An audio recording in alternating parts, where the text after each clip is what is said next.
Welcome to Veteran Crypto DeFi, and I am Veteran Crypto, aka Mike.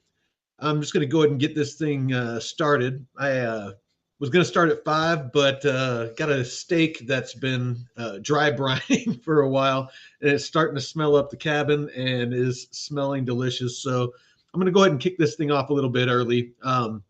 So apologies to anybody that was wanting to jump in at 5 o'clock. So first off, I want to start with if you wouldn't mind, like and share the stream. And also, if you could, follow me on X. I'm a veteran, the number 4 crypto. And on YouTube, I am, also at veteran crypto. So have a bunch of videos if you're interested in DeFi, crypto, but especially DeFi is kind of where I've started to focus my attention. And I'm kind of sharing my experience with learning DeFi, learning the different platforms. Hey, what up, Josh? Learning the different platforms and making the mistakes so you don't have to. So, without further ado, I'm just going to jump right into this. And Josh or anybody else, if you have any questions, please feel free to ask me in the chat, and I'll be happy to give you the best answer I can. So, first off, we're just going to go over this. I'm going to try to make this as basic as possible.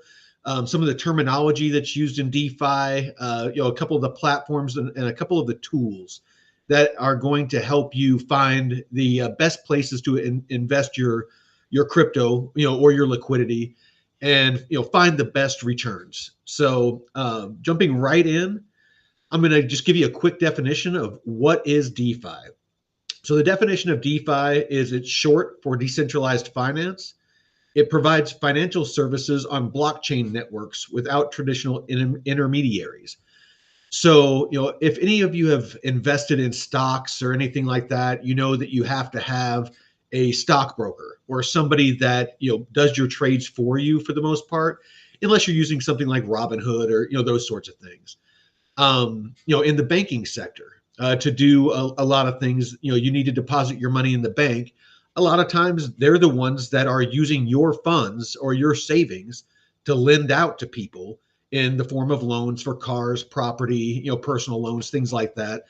And they're charging interest on your money and giving you either nothing or fractions of a cent for every dollar of your money.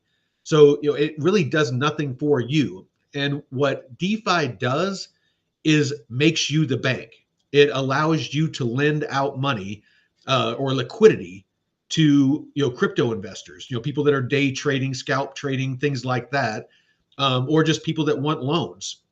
And you earn the yield, minus some fees for the platform and that sort of thing. So I hope that kind of resonates with you, as far as what DeFi is. The concept, like I said, like banking, but it's decentralized. So there is no central entity that is controlling these blockchains or a lot of these protocols. A lot of times they're DAOs or organizations that share the fees that they collect with people that support the platform. And I'll get into that as we move forward. Some of the activities that you can do as far as on these platforms is lending, borrowing. You can trade, staking, and then you can earn interest directly from your crypto wallet using liquidity pools. And I'll get into the details of each of those.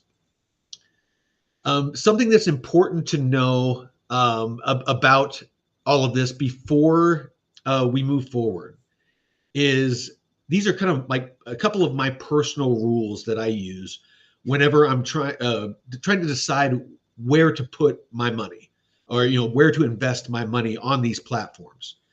And the first and foremost, I only invest in again, I'll get into it, but liquidity pools, AMMs, lending, things like that. I only invest in pools that I'm comfortable and I understand the projects. for the assets. And again, we'll get into it in a minute, but like liquidity pools, they're usually liquidity pairs. So you'll have something like USDC, which is considered a stable coin, and something else, Ethereum, Bitcoin, something like that. And the reason being is you are providing liquidity for people that are swapping. In the case of USDC and Ethereum, if somebody wants to switch or swap from USDC to Ethereum or Ethereum to USDC, you are providing liquidity that allows them to do that. And for that, you are paid a fee. So it's important that you understand those assets. And I would highly suggest, again, I'm not a financial advisor, but I would suggest that you only invest in liquidity pairs that you understand and that you've done your own research on.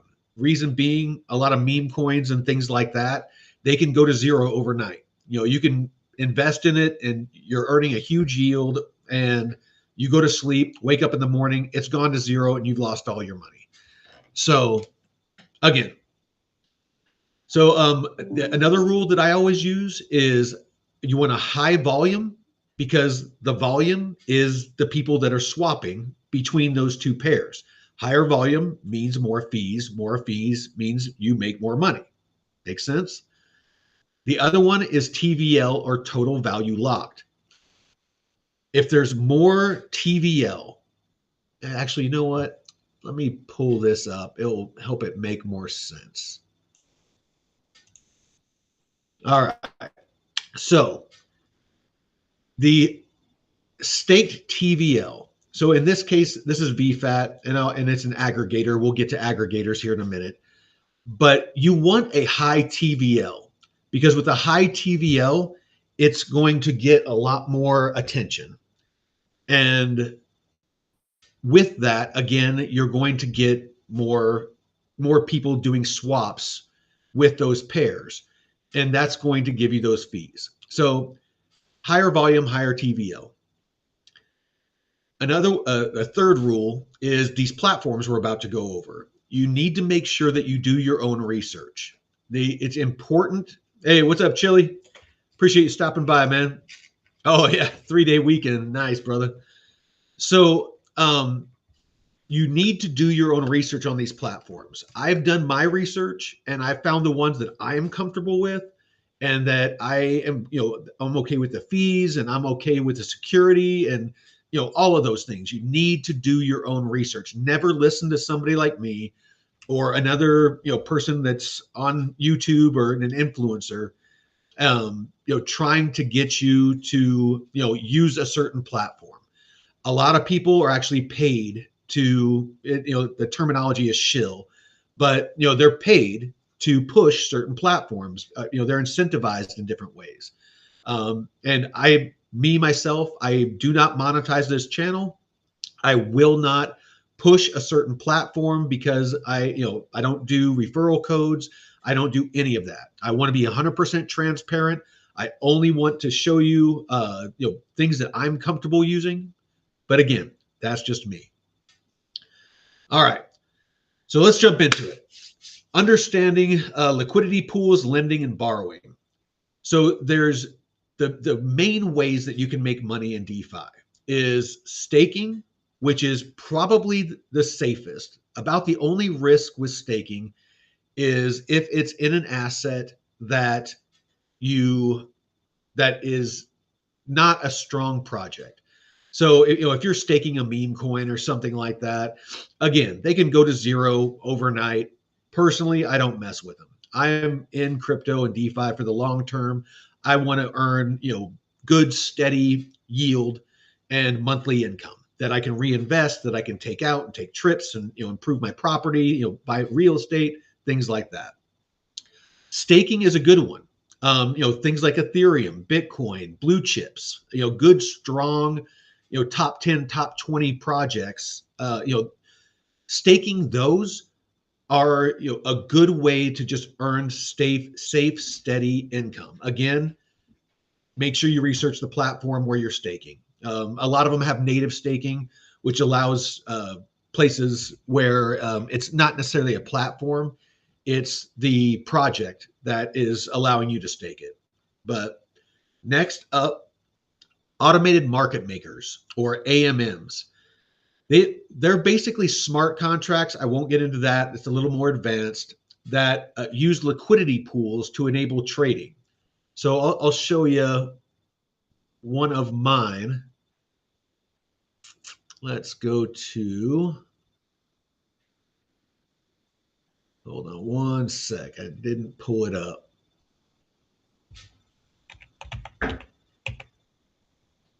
So this is one platform that I really like to use, and it's called Aerodrome Finance. And you can see here on the dashboard, let me connect my wallet real quick.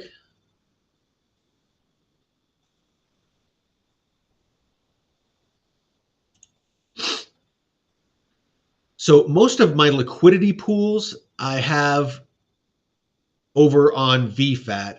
I keep my AMM, or my automated market maker, here on Aerodrome Finance. So I would suggest, if you're new to DeFi, that you start small.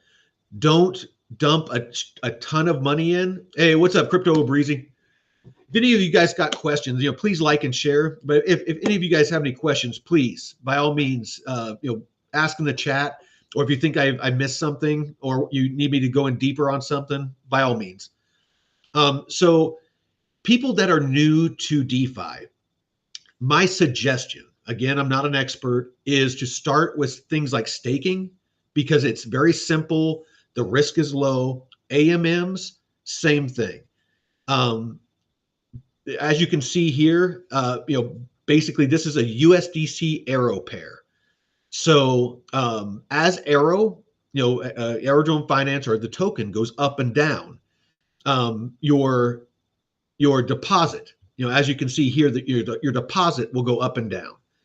However, again, if it's a strong project that you believe in, and it dips, but you know that it's a strong project, like I believe Aerodrome is, that it will go back up, that's not going to bother you. Because it's an AMM, no matter what the price does, you're always going to be in range. So I'm constantly earning 40% APR on the now $3,200 that I have in this pool.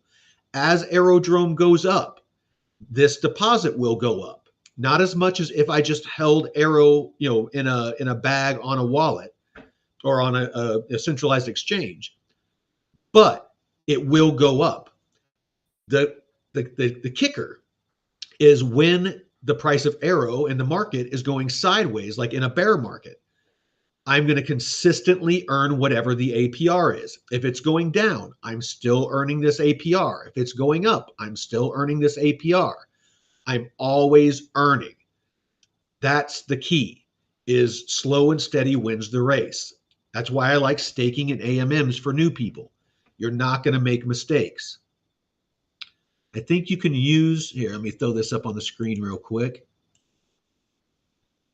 I think you can use just USDC, Breezy. When you enter the liquidity pool, it will just split your investment evenly between the USDC and whatever other asset is between. Yes, Josh, that is true, but on aggregators. Can you stake your Arrow, or do you have to have, all right. So that's a little bit of a loaded question, Crypto Breezy. Now, staking is a single asset usually.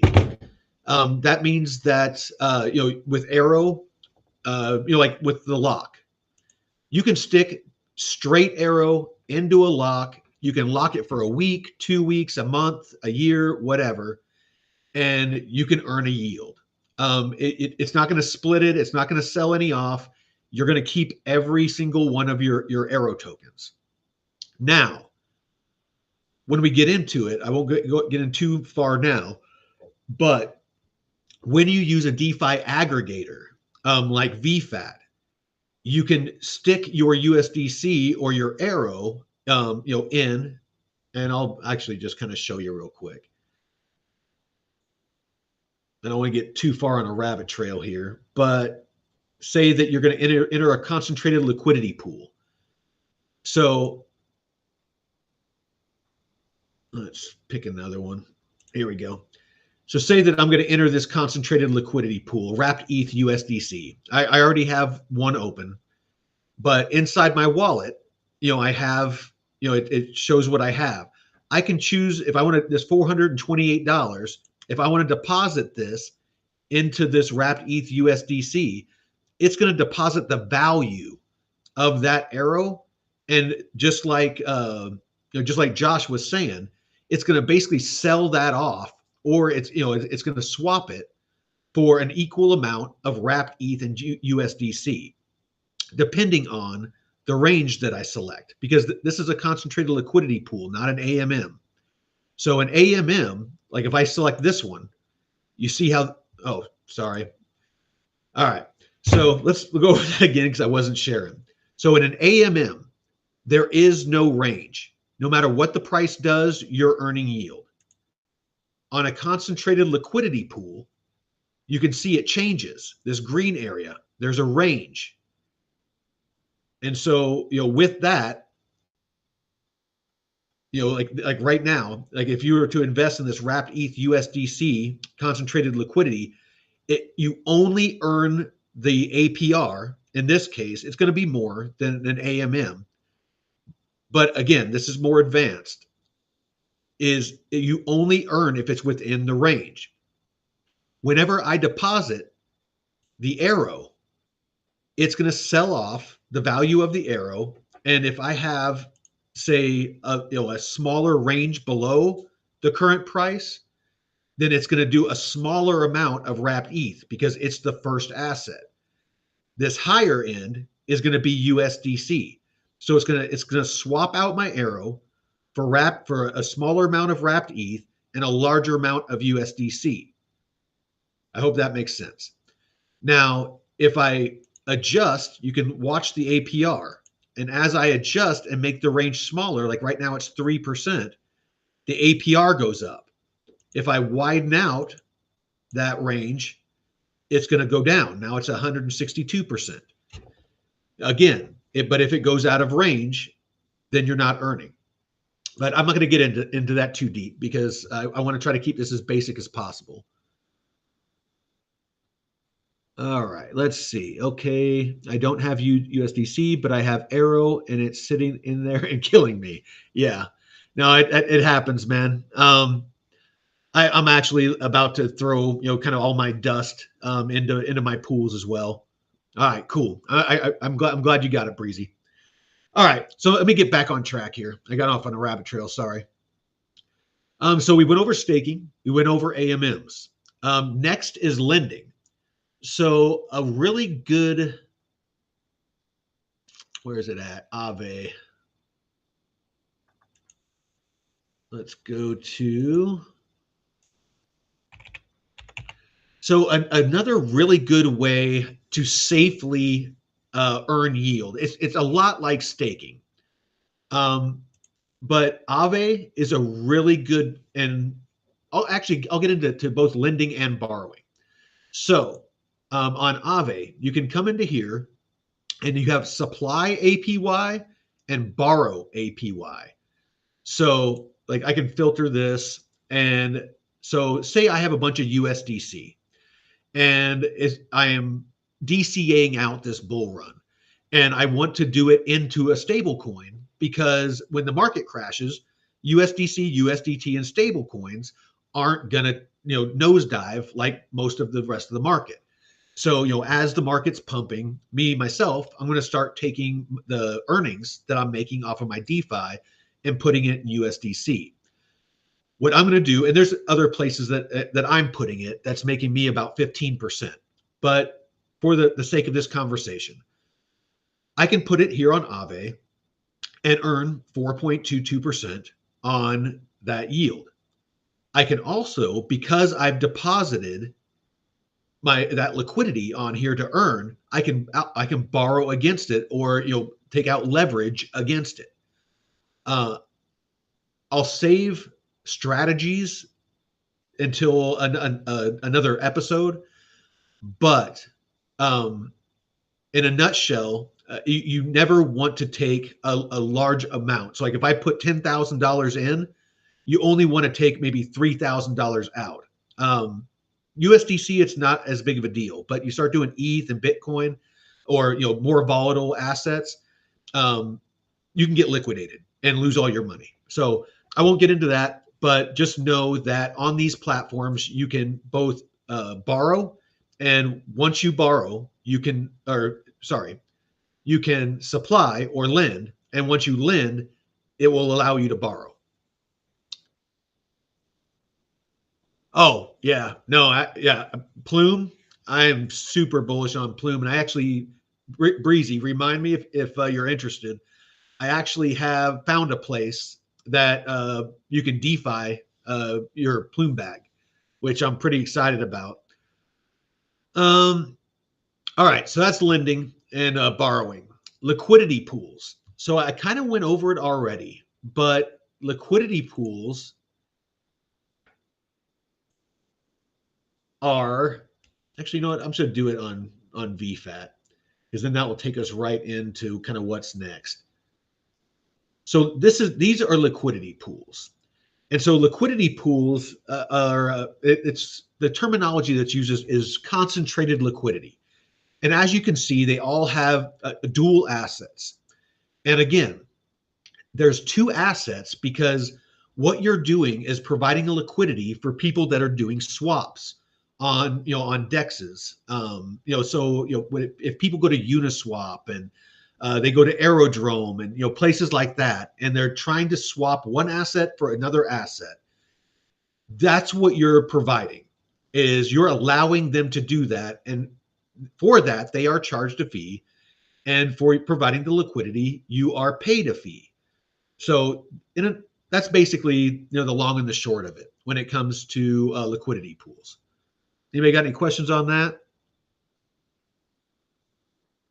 Yeah, Breezy. It's if people that aren't getting into DeFi, I don't know what they're doing. It's you can trade and stuff like that, but with trading, it's me personally. I know there's people that are successful at it, but it seems like there was just a lot more chance of losing your assets.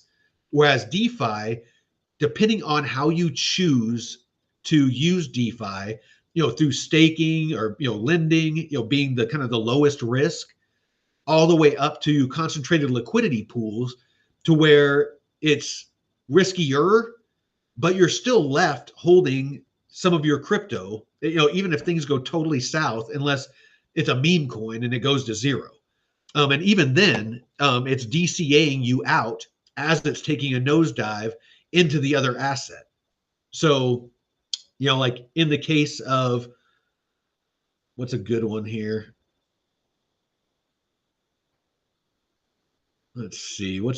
Actually something with a high APR is going to be a meme coin. Oh shit! What the hell? There's a soul pair that you can earn 13,000%. Oh, okay, really low fees, really low TVL. That's why. All right. Um, so yeah, say like Moxie, your wrapped ETH Moxie. Like if Moxie takes a nosedive and ETH is holding its value, it's going to start selling off all your Moxie into wrapped ETH. And so at some point you're going to end up where you're all in on wrapped ETH. So if you look at mine, um, you can see right now on wrapped ETH USDC, the price of ETH has gone down since I entered this pool, and as it's going down, it's selling off the one for the other. So it's selling off my wrapped ETH into or to USDC. So I hope what I'm saying is making sense. And then as it's going up, it's DCAing you out actually into USDC. So, and as it's going down, I apologize. It's actually buying ETH. And so, if it goes out of this range, I'm going to be all in on wrapped ETH. If it goes out the top, I'm going to be all in on USDC, on this USDC arrow. As it goes down, it's going to be DCAing me out into USDC. It's going to DCA me out into USDC. And as it goes up, it's going to be DCAing me into arrow. So it's something that it's going to take time to understand, as you oh yeah, no, same breezy. I tried trading, and I was getting fucked with no lube. So yeah, it's again, I know there's much smarter people than me that do it, and they're very successful, but I'm just not one of those people. And I found that DeFi makes a lot more sense to me. And there's ways that I can earn with my bags that there's little to no risk. Whereas with trading, there's just always a lot of risk. I mean, there's no way that you're going to trade and not be, putting your bags, at risk of, losing their value. So, um, it's kind of the difference between relying solely on the price of the asset and depending on the APR or APY and earning yield. That's probably the easiest way to put it. Because in DeFi, you're earning, if the price is appreciating, you're earning both by price appreciation and yield. And if it's going down, you're losing money, but not as at the same rate as if you had it in in a trade. But again, no matter what it's doing, if it's going up, down, sideways, you're earning yield. So, all right. So stable coins, blue chips, and correlated pairs. Stable coins, for those of you that are new, is USDT and USDC are the two biggest ones. There's a bunch of different projects. They have a bunch of different stable coins. I'm not going to go down that rabbit trail. It will take forever. The gist of it is they are pegged to the US dollar. So they don't go dramatically up and down in value. So that's why whenever I'm DCAing out and harvesting my yield off of these projects, then I am putting it into a stable coin. So I'm locking in that value. Blue chips are high market cap, like Bitcoin, Ethereum, Sol, XRP, projects like that. That the higher the market cap they have, and the stronger the project it is, usually a better bet it is to invest in. Just like blue chip stocks. And then, of course, correlated pairs. They are cryptocurrencies that typically move together. And I've put out a couple of videos that go into detail about that have some tools that show you how to do that. All right, let's. Don't want this to run too long, so I'm going to jump right into aggregators. So the one that I use the most is called vfat.io, and that's what you're looking at here. And basically what this is a DeFi aggregator. It pulls data from, or aggregates data from places like Aerodrome, Uniswap, all of these, different platforms, Morpho, Aave, just, pretty much any place that you can think of that, well, actually here, we can do this. It will give you a better understanding. So this one, VFAT, it supports the Ethereum chain, Optimism chain, Arbitrum, Avalanche, BNB, Linea, Mode, Base, and Fractal. And the protocols or the platforms is Uniswap, PancakeSwap, Velodrome, and Aerodrome. So that's all of these pools that you see here. All these pools that you see here are these platforms. You know, you can see here, this one's Uniswap, this one's PancakeSwap, um, you know, and just, you know, so on and so forth. So this is a really good tool if you don't understand how to find, you know, use things like DeFi Llama and, you know, things like that to find the best yields or returns on these liquidity pools or on AMMs or lending or anything like that. So again, do your own research. You know, it's just a really good tool to use to find the best place to put your liquidity. Yeah, I mean, I could post some links for you guys. Trying to think if there's maybe a better way. Let me put some thought into that. Let me see if there's a way that, because I don't necessarily want to, you know, just like, again, I'm not trying to shill these platforms because I make nothing if you guys use them. Um, and if for some reason one of them gets hacked or goes under, I don't want you to blame me for, losing your money. And you know, some of them actually offer insurance and things like that. But you know, again, that's a whole nother video. But yeah, I'll definitely post some links for you guys to help you out. Um, So the purpose of these DeFi aggregators is to simplify yield farming by finding the best rates across different DeFi protocols, like I just said. You know, Uniswap, Aerodrome, Compound, Aave, you know, all those types of places. They scan for the best yields, like I went over. You deposit your liquidity onto the aggregator, and it manages the investment for you. You know, you don't have to do anything once you deposit it. Uh, the cool thing about these aggregators is, like, if you go to Arrow and let's say I go to my dashboard and I have, you know, that one AMM in there, really the only thing that I can do is increase my deposit, that and exit the position. That's it as far as functionality.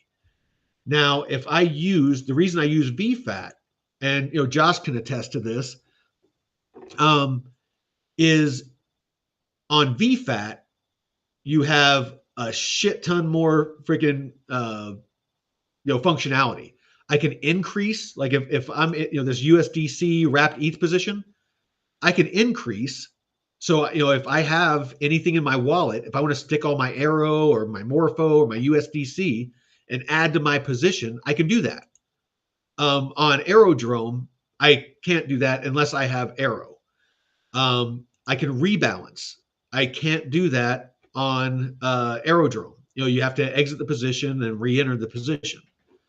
So I could very easily adjust the range that I want to have. If I'm sure that ETH is going to be nothing but up and to the right, I can tuck this up, you know, this bottom part of the range up against the current price, and I can jack up the top end.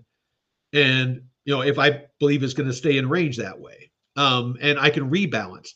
On Aerodrome, it's a lot more convoluted. You know, you have to do a bunch of math and figure out, okay, I need this much of this asset, this much of this asset. You have to do a bunch of swapping, and then you always end up with like dust that isn't in the pool earning for you. So VFAT is much better for this, you know, for entering positions and things like that. Withdrawing, whenever you withdraw off of Aerodrome, you can only withdraw those assets. So you, like with here, if I want to withdraw all of my deposit, my 5,524 that I have in this pool, I can withdraw it in any asset I want.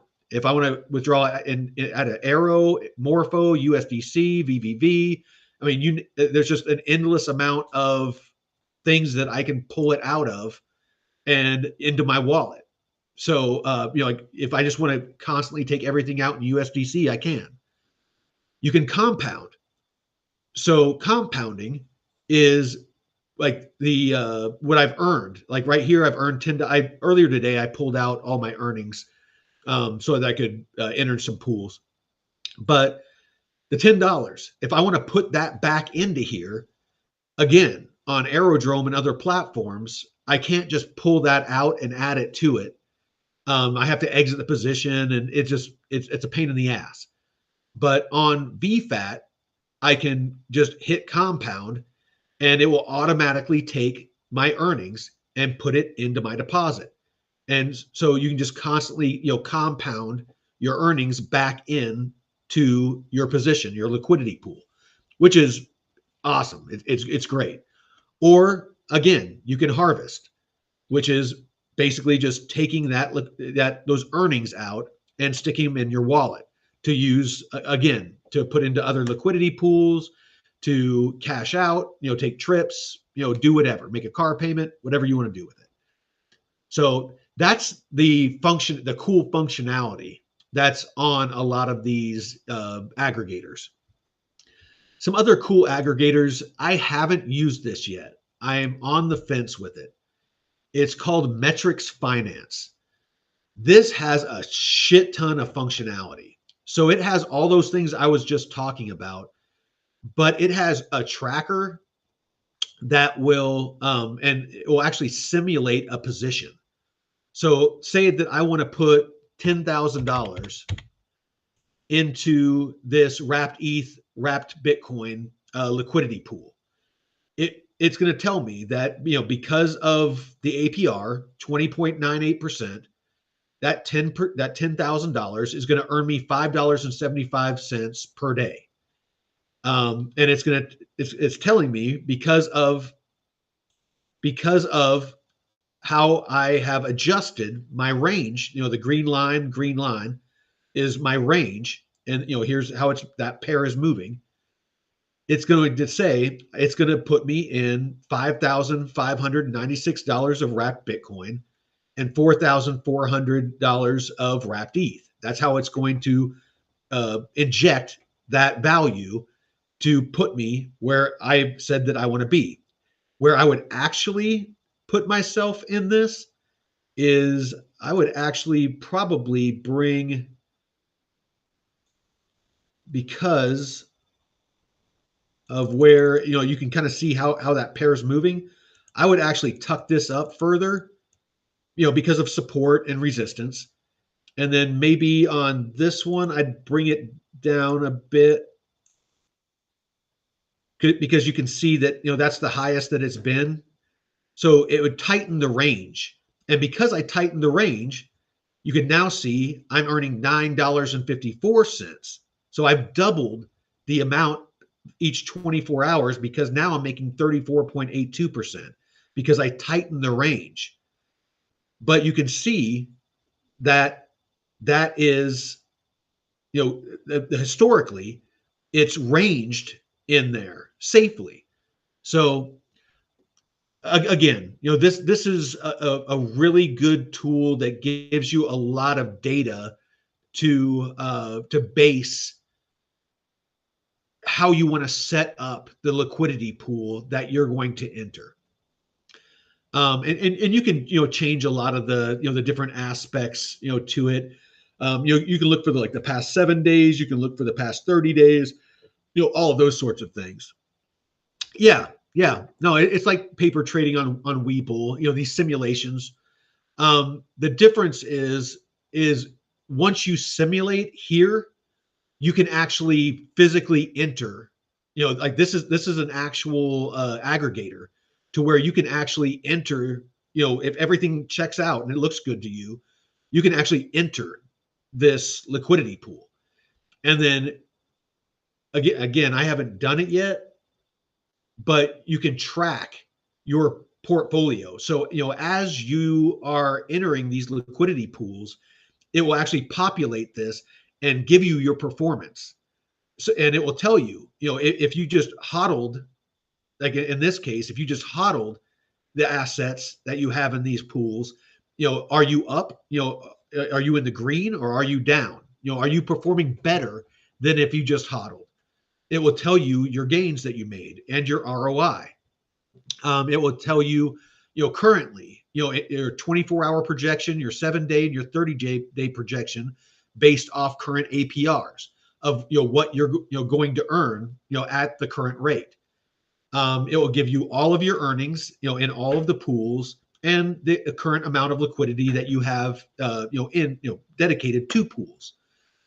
So, I mean, I hope this is making sense to where you can see the value of these, because you don't just want to be throwing, especially when you start dealing with liquidity pools and, start getting out of AMMs, staking, lending, things like that. Because if you're in liquidity pools, there's a thing called divergence loss, and where you are potentially, if you're always rebalancing, you're locking in losses, and you want to make sure that when you're doing that, that your earning is outpacing that loss.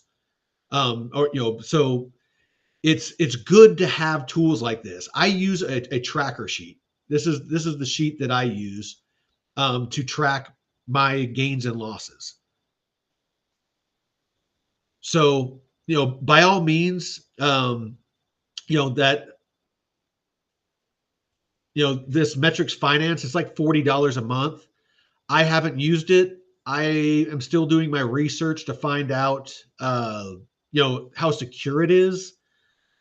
If you guys know anything about it, please let me know. How much of a system, how much of the system is free? Do you have to pay to use a majority? Yes. Yeah, Metrics Finance, it's $40 a month to use it all. So yeah, I would definitely, definitely something for people that are a little more serious about, about their, liquidity pools and their DeFi. Me personally, I would start out with VFAT. It's free. They make their money from charging fees. So, um, I'm not sure if they, well, their tracker sheet is kind of what I was showing you. So, like right here, they have the track tab.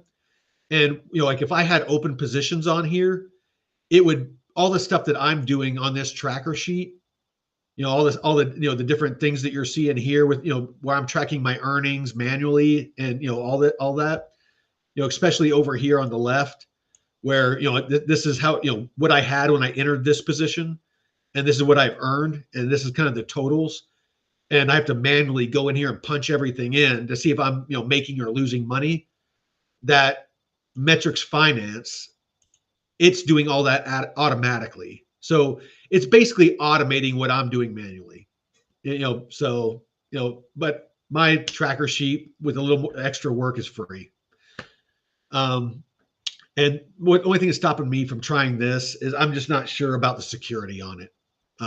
If a platform gets hacked, you can lose all of your assets, and I'm not okay with that. So let's go ahead and move on. Getting started with aggregators. Again, start small, learn. Choose strong, reputable assets and aggregators. Like BFAT, Beefy Finance. I'll touch on Beefy real quick here in a second. Go into blue chips. High market cap coins that have strong fundamentals. Do your research on the assets. Look for transparency, security. Some offer insurance and community trust. Go on X. Go on social media. See what people are saying about it. Look how many people are following them, and in some in their posts, how active are they on social media. Enhance your security with hardware wallets. Use cold storage and hot wallets like Coinbase. The Coinbase wallet is a really good one. Oh, C90 jump in here? All right, cool. Smart risks that are involved. Smart contract vulnerabilities. So at times there can be, a lot of these liquidity pools are smart contracts. And sometimes there's exploits, and people can take advantage of those exploits and drain liquidity. That's important to know. Impermanent loss. That's what I was talking about with divergence loss and impermanent loss. My understanding of divergence loss is when it's two volatile assets. So if you have like wrapped ETH and Bitcoin, and they move independently of each other, they can, like, Bitcoin can pump while ETH is dropping. As they're diverging, you are losing value because it's selling one off and buying the other. And it's usually selling off the one that's going up in value and buying the one that's going down in value. And there's no way to change that. Impermanent loss, I usually attribute that to when there's a stable coin with a volatile asset. So USDC, USDT with something like wrapped ETH, to where one side's stable and the other, and it's basically just the volatile asset moving up and down is what's causing the DCA. And it's a lot easier to understand, like when you get into liquidity pools, to have a stable coin as one of the pairs. It's gonna be a lot easier for you to grasp what's going on with your value. So another risk is, again, market volatility, and then new technology risks. Metrics finance. Like I was talking about, there's an influencer. It's his platform, and he paid some developers to build it. Those developers might have built in a backdoor. I don't know. Like I said, I need to do my research. But platforms can get hacked. They can go out of business. There's a lot of things that can happen, and if that happens, if you haven't done your research, you haven't protected yourself, you can lose your crypto. Transaction fees and costs. Gas fees. Ethereum has gotten better in the past week or so. However, historically, trading on places like Aave and Uniswap. Uniswap is an Ethereum based platform, and entering and exiting or rebalancing or any of those actions is going to cost you gas. And on Ethereum mainnet, that might be $50. It could be a couple $100, just to enter a pool. So if you're only entering a pool with a couple $100 and you're paying a couple $100 to enter that pool, that doesn't make sense. If you're dealing with hundreds of thousands of dollars, $50, a couple $100 might not phase you too much. But if you're starting out, I would highly suggest you stick to protocols that use things like Base. Base has really low fees. Other Ethereum layer 2s, they, Jake Call, he's the one that built Metrics Finance. Appreciate that, Josh. So pay close attention when you're entering and exiting these liquidity pools, the gas fees that you're being charged, the fees. You do not want to get dinged with and lose a bunch of money because you're always entering and exiting and rebalancing and whatnot. And then finally, and then I'll kind of open it up for questions. Final advice: keep learning. Always be learning with DeFi and crypto in general. This is such it's evolving so quickly that you can blink and everything has changed. Ethereum,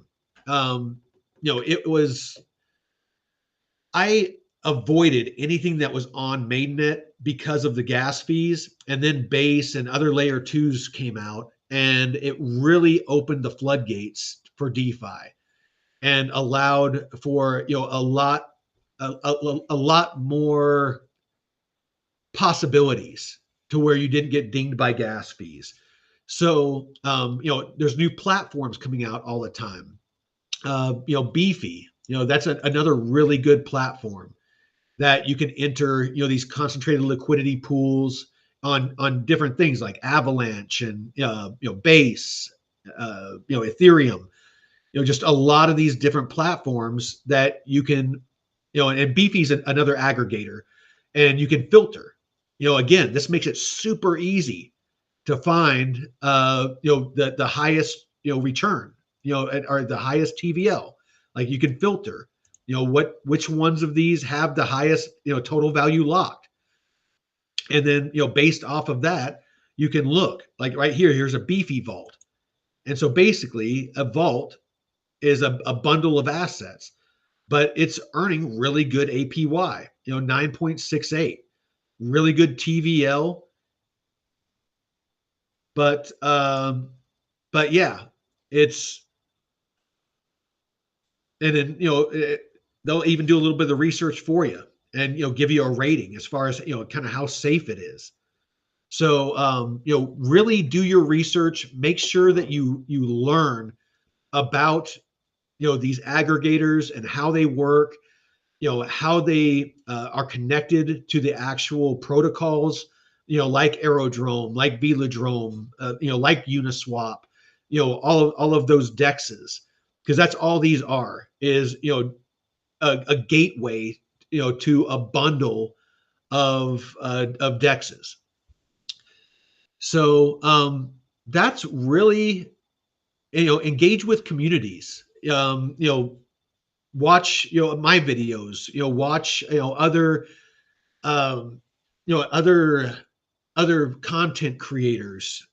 Crypto Labs Research does some really good content that's really really well put together. Like like Josh was talking about, Jake Call. He does a really good job putting together information on DeFi. And finally, you got to take personal responsibility, for your security and your investment decisions. Again, I'm learning. I'm muddling my way through this, just like all of you out there. And I'm just sharing my experience. You need to take responsibility for your own actions. If you invest in a meme coin, or you're chasing high AP, high yield, high APY, and you're entering into, meme coin pairs, liquidity pools, because it says you can get 10,000, APY, and you get wrecked, that's your life saving. That's on you. So, um, yeah, I mean, make sure that you're doing your research. Don't just jump into stuff and get ahead of yourself. Start small and scale. As you learn, start out with staking, start out with lending, those, low risk plays. As you start get a better understanding of how this stuff works, and as you earn and you're taking yield, learn what it means to compound yield and earn yield on yield, where you're taking those assets and opening new positions and making your DeFi portfolio grow itself to where you're not having to inject fresh liquidity. It's a great thing when you can kind of take that nest egg, that $1,000, $10,000, $100,000, and slowly and build a DeFi portfolio that's earning you yield that you either put back and compound into those pools you're already in, or open new pools, or lend and do different things to where you have like 3, 4, 5, 6, 7, 8 different ways that you're earning, and you're just constantly peeling off and putting it into USDC. And when the market dips, you have dry powder. You're not coming out of pocket. It's like going to Vegas and using the house's money to gamble instead of your own. That's the power of DeFi. And I'm going to end with that because I feel like I only wanted to do like a 30-minute and I've already done an hour. So I hope that made sense to you all.